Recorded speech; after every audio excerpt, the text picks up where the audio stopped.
Hello everyone, I'm Meteorologist Charlie Ironmonger. Thank you so much for joining me today for your 4 p.m. news and weather update from the First Alert Desk. Now we've got news out of Raleigh where more flu deaths continue to stack up. An unfortunate scene as state health officials say another 29 people have died from the flu since the last update a week ago. The Department of Health and Human Services said that statewide flu deaths now stand at 236. So far this season, 185 deaths were people 65 or older, 32 were between 50 and 64 years of age, 14 were between 25 and 49 years old, and 4 were between 5 and 17 years old, and there was 1 under 5. Now, last season, 544 people died from the flu, the highest number since 2009. And now we also want to turn our attention to John Decker as the White House is clarifying comments President Trump made on Monday in which he called for Republicans to, in his words, quote, nationalize the voting, end quote. Now again, White House correspondent John Decker shares more on the developments. The Constitution dictates that elections are run by state and local officials, with the federal government playing only a limited role. But the president on Monday suggested that elections should be federalized. White House Press Secretary Caroline Leavitt clarified the president's remarks on Tuesday. What the president was referring to is the SAVE Act, which is a huge common sense piece of legislation that Republicans have supported, that President Trump is committed to signing into law during his term. And he spoke with the speaker directly about that yesterday, about the need to get that bill on the floor for a vote, because it provides very common sense measures for voting in our country, such as voter ID.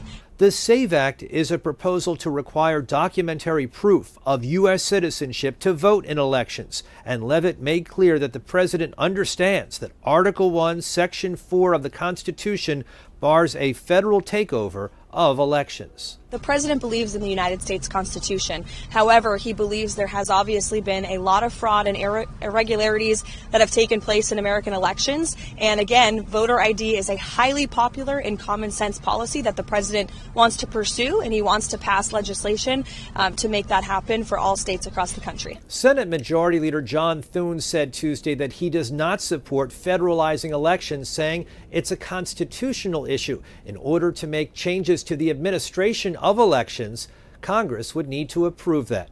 At the White House, I'm John Decker.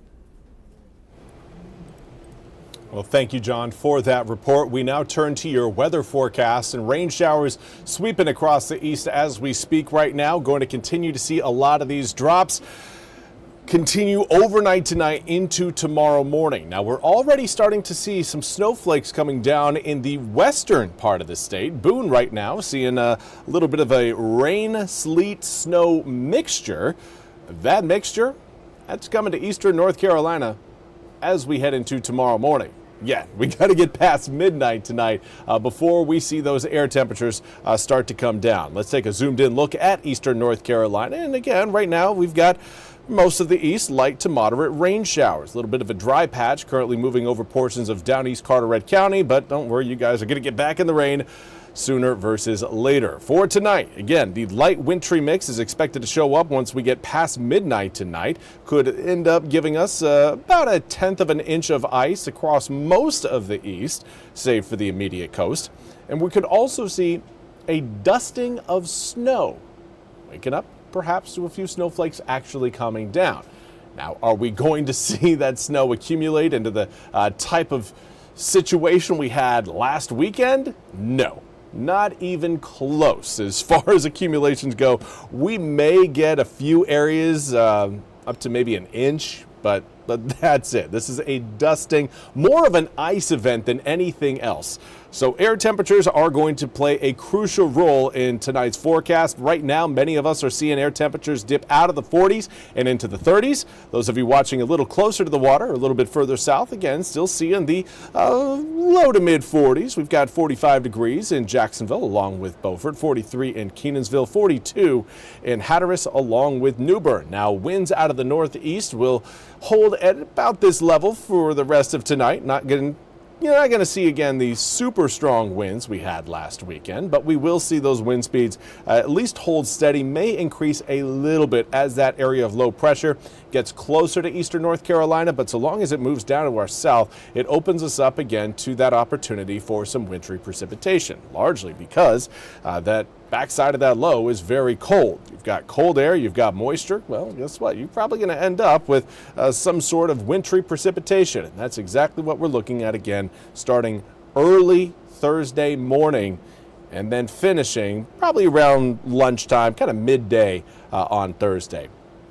Here's the picture by 5 a.m. As you can see, kind of losing out on that moisture content, but could still see some flakes and some freezing rain and sleet coming down at this time.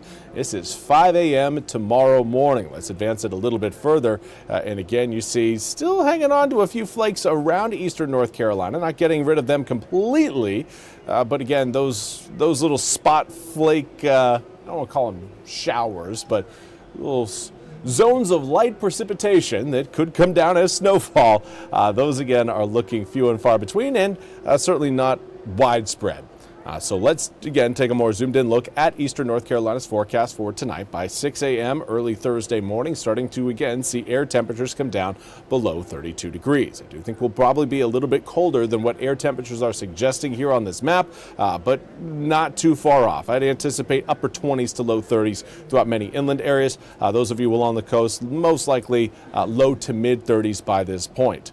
And then again, we keep with those cold temperatures for your Thursday morning, but we will be warming up into the mid to upper 30s tomorrow afternoon, which makes snowflakes a little bit more difficult to come by even as we head into your Thursday evening. So for right now, it does not look like we're going to be seeing any sort of widespread snow event across eastern North Carolina, but we are looking again at the opportunity to pick up some ice, maybe about 1/10 of an inch, kind of a glaze over eastern North Carolina early on tomorrow morning. That will lead to some areas seeing some slick spots on the roads. Not going to be everywhere, but I want everybody to pay attention everywhere because we're not exactly sure where the slickest spots are going to end up, and we would rather you be safe versus sorry. Now, we could end up seeing a few additional slick spots there early Friday morning if anything comes down over the tail end of Thursday. If it comes in past, I would say, 8 to 9 p.m. on Thursday, that could certainly accumulate and stick to the roads and make for, again, a few more slick spots early Friday. But after that, we are looking at more sunshine coming up for Friday, Saturday, and Sunday, and warmer weather extending into next week, potentially looking at the upper 50s. Right now, we've got low 60s coming up next Wednesday. If you haven't been a fan of the cold weather while it's been here, we got good news for you. Next week, we got change on the way. That's all we have time for today's 4 p.m. news and weather update from the First Alert Desk. I want to thank you all so much for joining me. We'll be back with more news and weather coming up at 7:10 a.m. with Jim and Gigi tomorrow morning. Until then, have a fantastic rest of your Wednesday.